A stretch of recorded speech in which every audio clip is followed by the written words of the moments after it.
And I looked at the window and she was taken away. You know, when she came back, she was never the same. The smoke is coming from sage burning in a ceremony called smudging. When the smoke covers the body, it releases negative energies and thoughts, leaving the mind strong and pure. This day for Coquitlam First Nation is for sharing with the public truth and reconciliation to help the understanding of children lost through Canada's residential school system and the terrible legacy left by colonialism. Everybody smudges before a prayer. Good morning, Creator. I want to thank you for today.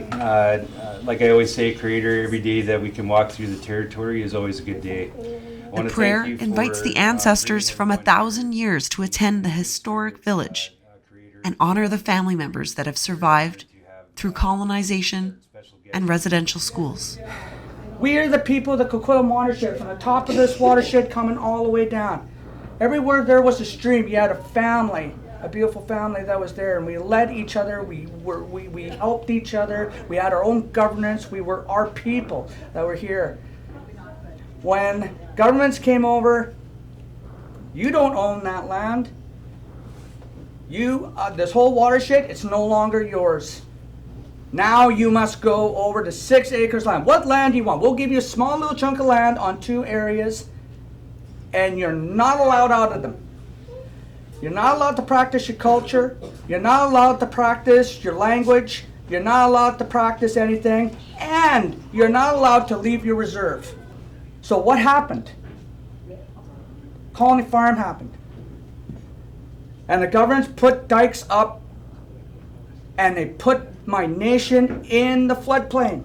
At one point in time, and it's just the truth, that because the way the diking here to protect the Tri-Cities, in one year, this village was underwater 21 times.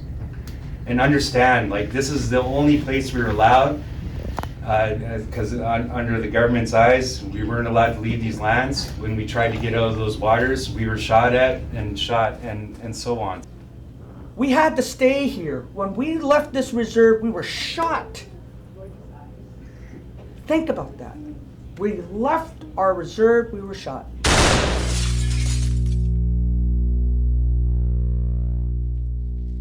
Cultural advisor Nancy Joe presents a poem fitting for this emotional event.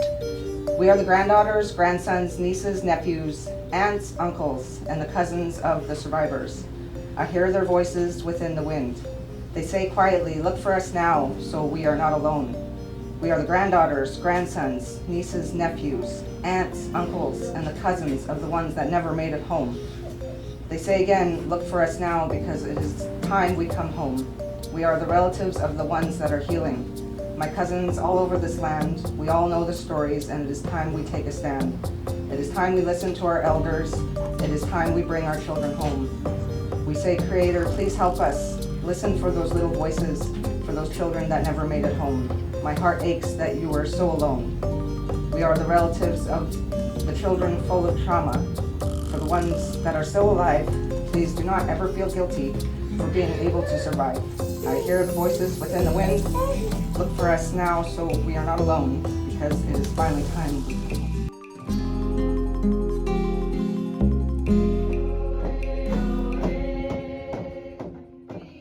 On this day, Coquitlam First Nation has over 100 people to join them in this engaging walk. Yeah, we're walking, and that's just what they'll do.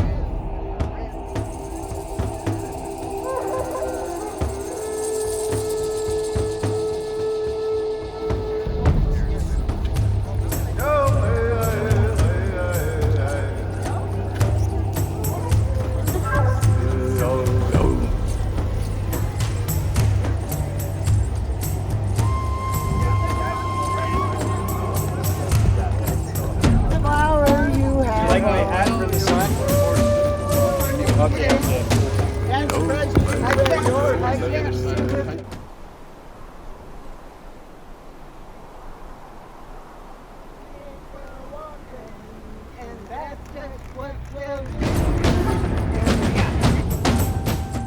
used to walk up this road to catch a bus every day to go to school.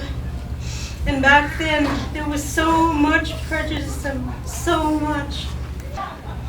In the hallways, I would hide because they were so prejudiced.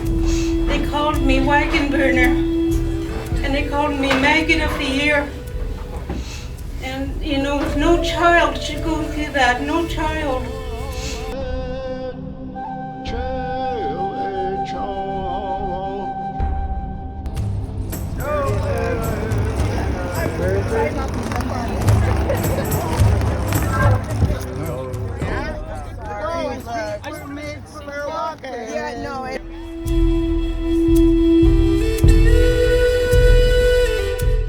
I went to school here and I got teased. I got hit, you know, kicked, knocked to the ground.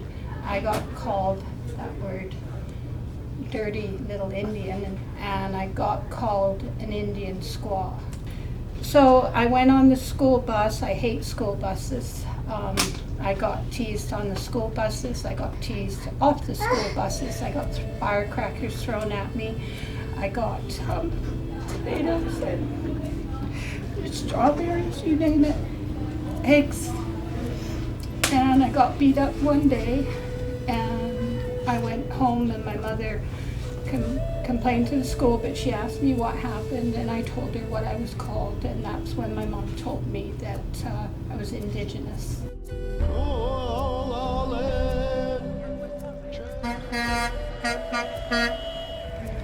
We're made for walking, and that's just what we'll do. And one of these days these feet are gonna walk off. These boots are made for walking, and that's just what they'll do.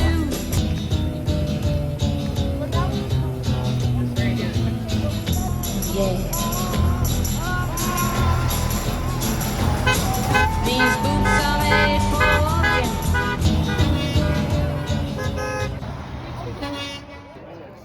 You wake up, you open your eyes, you breathe in the air, you're alive. Accept it, accept what life has given you, and enjoy life.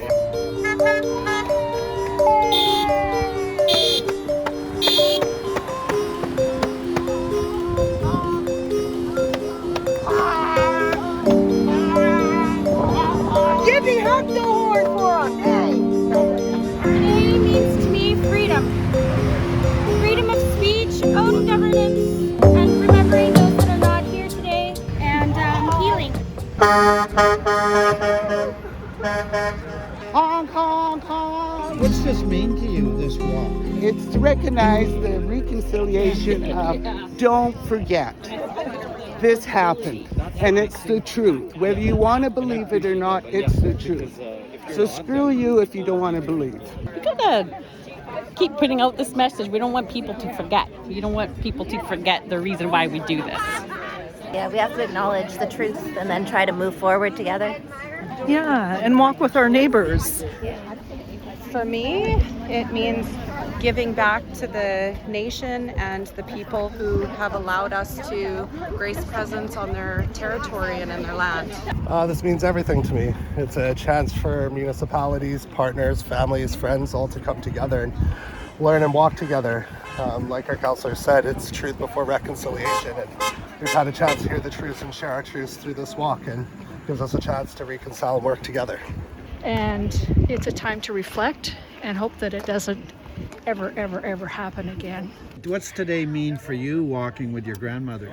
It's a little bit of peace. I found my way back home. I've been back for 2 months now. So Today is very big for us. It means building trust, rebuilding trust, I should say, being active with the community, rebuilding relationships. It's come a long way, and it's nice to see, people from the outside community coming and joining in on the festivities of the nation where a lot of the people in the broader community reside. This is probably the largest number of people who have been in Coquitlam village for 150 years.